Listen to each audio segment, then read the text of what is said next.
Hello, my name is Julia Lambeth. I'm an educator at WSET School London, and in this video we're going to be looking at port production.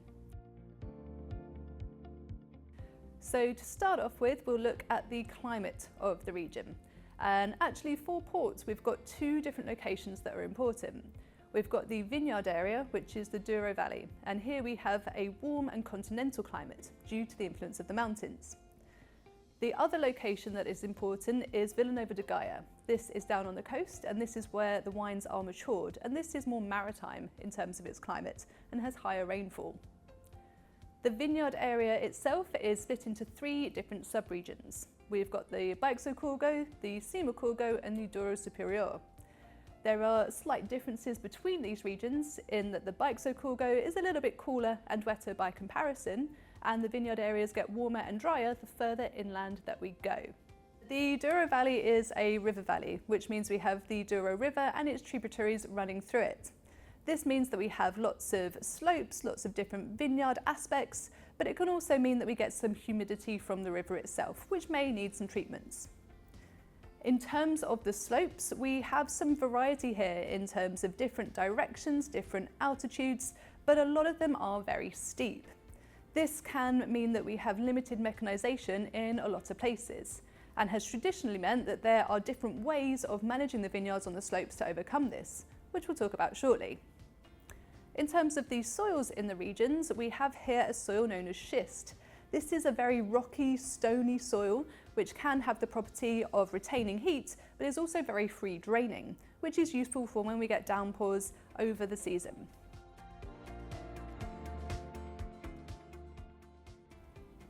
In terms of the challenges for grape growing, the steep slopes that we've mentioned are going to be one of the key challenges. And how they have overcome this traditionally is having different ways of terracing the slopes in order to grow the grapes. So you have the traditional method of terracing, which is known as socalcos. This was what was done historically, and this is where we have essentially each terrace separated by a brick wall that protects it. This has been very traditional, very effective, but is a little bit more labour intensive. So more modern vineyards now use the patamarage version of terraces.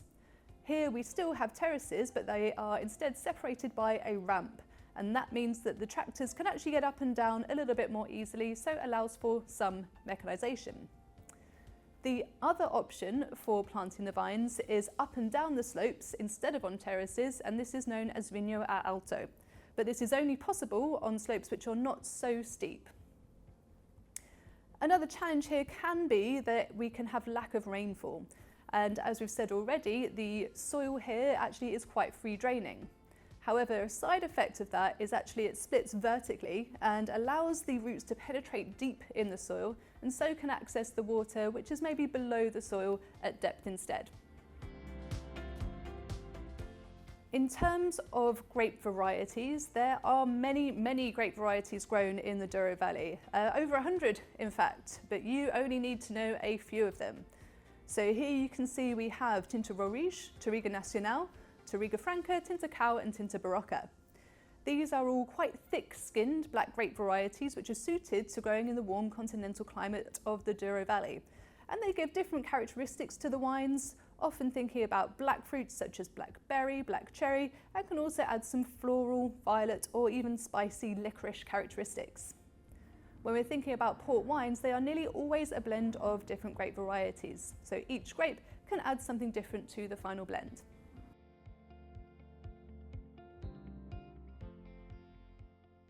When it comes to winemaking, the key for port production is extraction. When we're making a port wine, we have a shorter fermentation compared to making other red wines, because the aim is to make a sweet wine. So we're interrupting the fermentation by adding our spirit. But that means in order to get the amount of colour, tannin and flavour that we need to be a little bit more extractive than we would do with a normal red wine fermentation. So again, over time in the port region, they have developed different ways of getting that maximum amount of extraction possible. Traditionally, this would mean foot treading. So they would have these low granite shallow troughs known as lagars, where people would come in and they would tread the grapes. And this is considered to be suitably extractive, but also doesn't damage the seeds, which could add some bitter flavours. However, as a method, this is more limited due to the limited labour availability. So more recent inventions have been ways to mimic the action of foot treading without needing actual people. This includes the robotic legar and piston plungers. And these are various mechanisms that can imitate the action of feet, but do so mechanically. Prior to the invention of the robotic legar and piston plungers, auto vinifiers were used.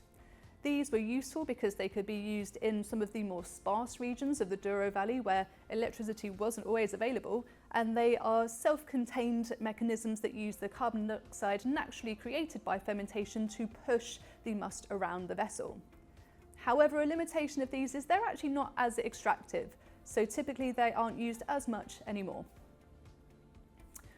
When it comes to fortification, as I mentioned, this has to be during fermentation because we want to keep the sugar in the wine. This will occur when the wine reaches between 5 to 9% ABV, so there is still some residual sugar in the wine.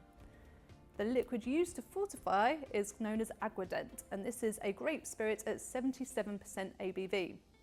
This will create a sweet wine at 19 to 22% ABV, and the high alcohol created will stop the fermentation and kill the yeast, meaning that we have a stable wine at the end of it.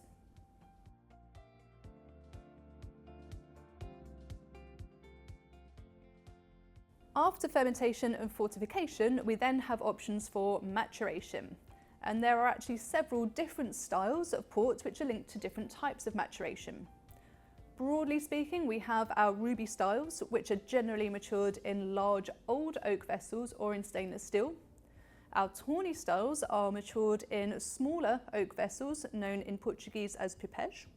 And then our vintage styles are aged in bottle, where we're going to get different characteristics from the bottle aging instead. Within each of these styles, it can be further broken down into different subcategories.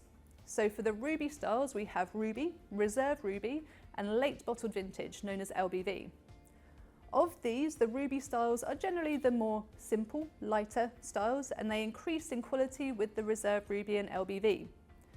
With all of these, the aim will be that by using the large old oak or stainless steel, we're going to retain more of the primary fruit characteristics and also keep that ruby colour within the wines. To get the difference in quality between these different labelling terms, we'll find that the grapes can be sourced from better vineyards or when they're riper in order to get more concentration and complexity. For the tawny styles, aged in those smaller oak barrels, still old oak here, so we're not expecting any secondary characteristics. Instead, what we're expecting are the oxidative influence from the oak barrels. So this will affect not only the colour of the wine, which will then become more tawny, but the wines will also then gain more oxidative aromas such as nuts and dried fruits.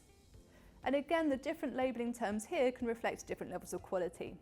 A wine just labelled as tawny would be a more entry-level, less complex wine. A reserve tawny will have more years aging in those oak casks and therefore gain more complexity. An age-indicated tawny would have a number on it such as 10, 20, 30, 40 years. And these will be wines that will have more and more complexity and concentration through that aging process.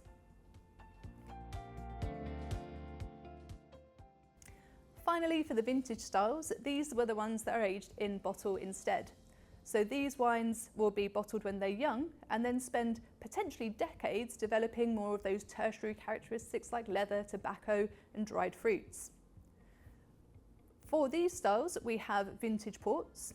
Vintage ports are considered to be the best of the best, only from the best grapes in the best vineyards in the best years, and for this reason are not made every year. The year will be stated on the label when a vintage is made, and these wines are often only opened 15 to 20 years after they've been produced. Single quinta ports are similar in style, but are generally made in years which are not considered to be good enough for a vintage.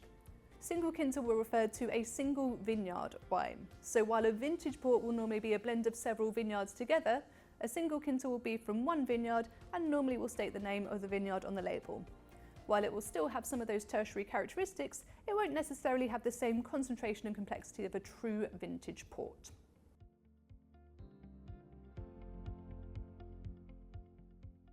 So to finish with, we have an example short written answer style question to look at. So the question is, in port production, various techniques are used to extract colour and tannin during fermentation that are not used during still red wine fermentation. Identify and describe 2 of these methods, and this is a 6-mark question. So here we have 2 command verbs, identify and describe. So we've got to say what it is and then give a brief description.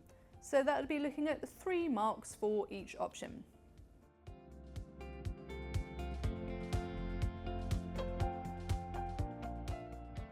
So in terms of our answers, we could start by looking at foot treading as an option, and here the description would be that large teams of workers tread the grapes in shallow troughs for hours.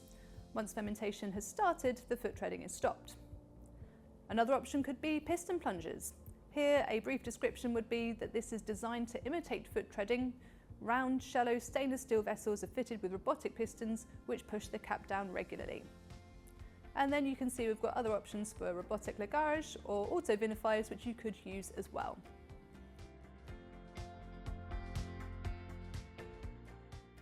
Hope you found that helpful. Thanks for watching.